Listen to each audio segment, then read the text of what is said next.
Nicolás Maduro aseguró que la Unión Europea es una vergüenza luego de que el bloque comunitario asegurara que los resultados de las disputadas elecciones presidenciales no pueden ser reconocidos. Son cada vez más las voces críticas. Incluso tradicionales aliados del chavismo han pedido la publicación de las actas de votación de las presidenciales del 28 de julio. La oposición asegura que continuarán las calles a pesar de fuertes medidas de represión estatal. Más de 2.000 personas han sido detenidas durante las últimas protestas. Son números que superan con creces a los de 2017, cuando se registraron 4 meses de manifestaciones. Maduro tilda a los manifestantes de criminales y asegura que se están enviando a prisión. Escuchemos exactamente lo que dijo. Capacidad de respuesta, de reacción de la Unión Cívico-Militar Policial, resolvimos con la Constitución y en paz el brote fascista.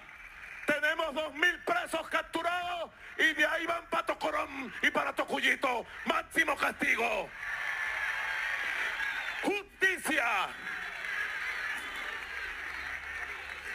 Esta vez no va a haber perdón. Nos acompaña desde Caracas el periodista Óscar Schlenker y desde Berlín el politólogo y experto en América Latina Mayholt Günther. Gracias a los dos por estar con nosotros. Óscar, la ONG Foro Penal da cuenta de 11 civiles fallecidos desde que comenzaron las manifestaciones y el propio oficialismo habla de 2.000 detenidos. ¿Qué se sabe de estos arrestos? Bueno, es una situación de mucha tensión porque las autoridades no están permitiendo que los abogados privados les den acceso a los tribunales y a sus clientes. Incluso hay casos de abogados que al insistir en ver a sus defendidos también han sido detenidos.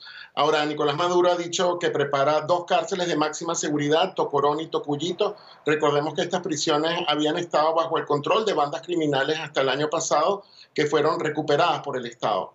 Estas prisiones servirían como centros de reeducación para los manifestantes. Algunas personas que han sido liberadas denuncian que son obligados a corear consignas oficialistas, pero lo más preocupante de todo esto y las denuncias es que Foro Penal también dice que la gran cantidad de menores que están detenidos es preocupante, que son más de 90 confirmados.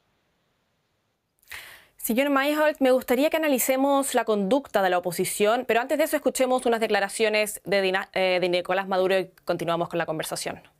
Hoy somos más fuertes, tenemos más experiencia, estamos más preparados y Venezuela tiene una institucionalidad de justicia sólida y no se aceptará por las leyes nacionales que se pretenda usurpar nuevamente la presidencia de la República. Guaidó parte 2, González Urrutia. Lo escuchábamos, Maduro asegura que Edmundo González Urrutia es un Juan Guaidó II. ¿Pero es esa la estrategia de la oposición, autoproclamar a González Urrutia como presidente de Venezuela, o ha cambiado durante estos últimos años la estrategia de la oposición en Venezuela? Lo que hemos visto en este proceso electoral ha sido una oposición mucho más preparada, mucho más organizada y unida. Con los comanditos que establecieron en casi todos los centros electorales han tenido un impacto fuerte sobre el control de los resultados y pudieron demostrar los resultados de las diferentes casillas.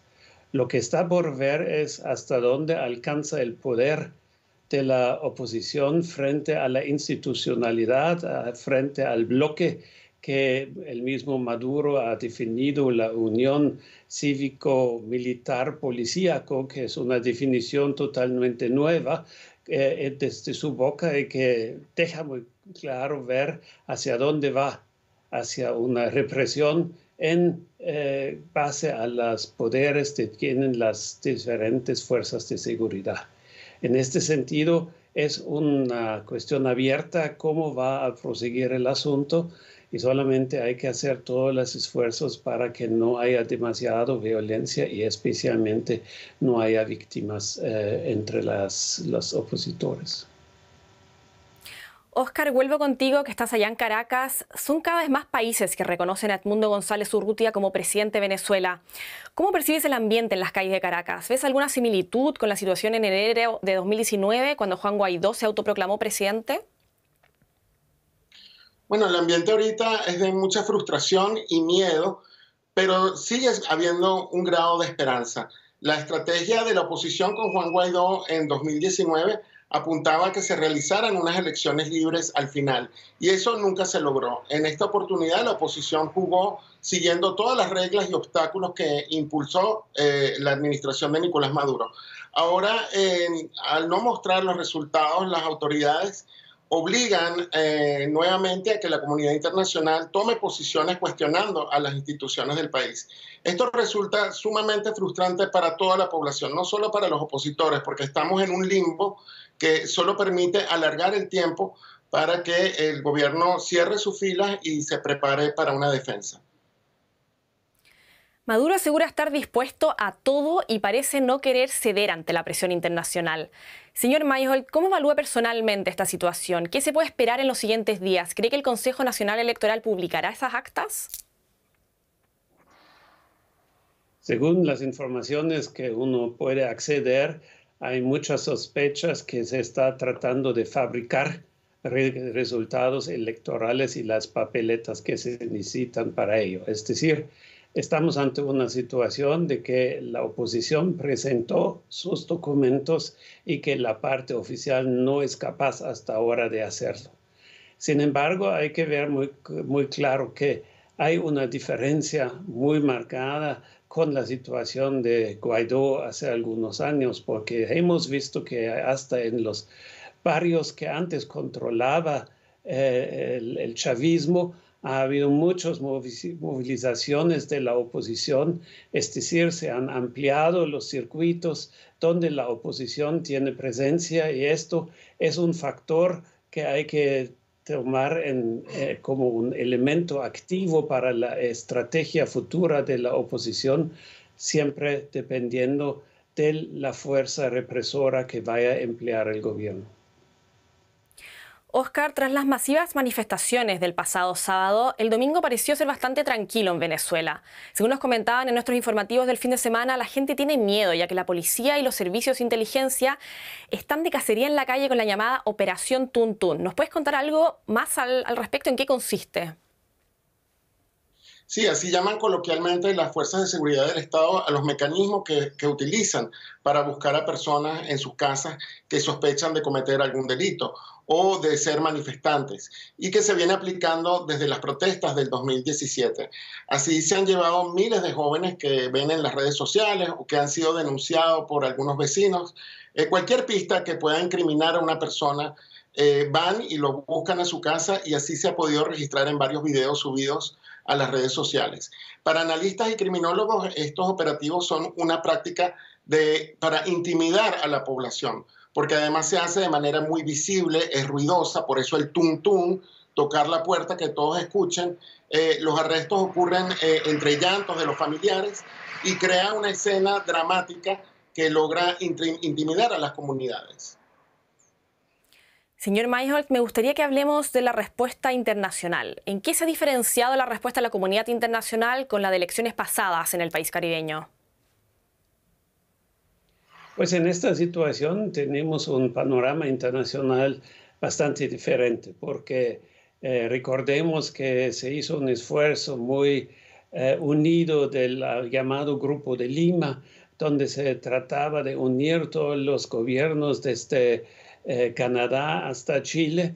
Hoy en día está muy claro que hay muchos países que están pidiendo la presentación de las actas, pero al mismo tiempo algunos que ya reconocieron al candidato opositor como presidente, mientras que otros están ofreciendo, especialmente Brasil, Colombia, en parte México, un proceso negociador.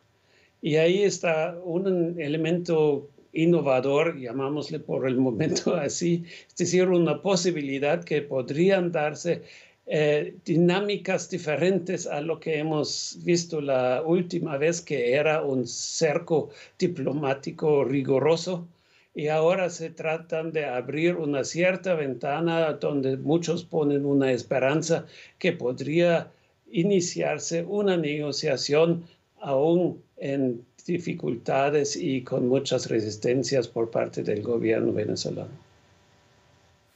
Los presidentes de Chile, Gabriel Boric, y Brasil, Luis Ignacio Lula da Silva, se reúnen este lunes en Santiago de Chile con las polémicas elecciones de Venezuela como telón de fondo. ¿Qué se puede esperar de este encuentro, señor Maijholt? Pues es un intento de ampliar la base, ¿no? De ampliar la base para que las grandes fuerzas regionales de América Latina puedan unirse a esta iniciativa liderada por Brasil y Colombia para establecer ese contacto, esta negociación, esta vía diplomática con el gobierno de Maduro.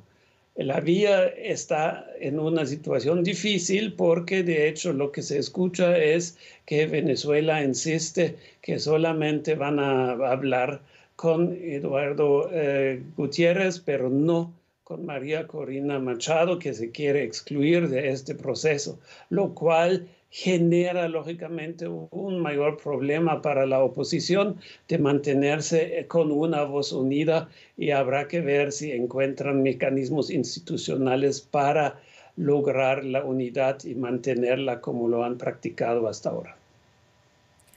Muy interesante. Vamos a seguir muy de cerca lo que sigue ocurriendo estos días en Venezuela, apenas una semana después de esas disputadas elecciones presidenciales. Muchas gracias a los dos, al periodista Oscar Schlenker desde Caracas y al señor Günther Maijholt, politólogo y experto en América Latina aquí desde Berlín. Hasta una próxima.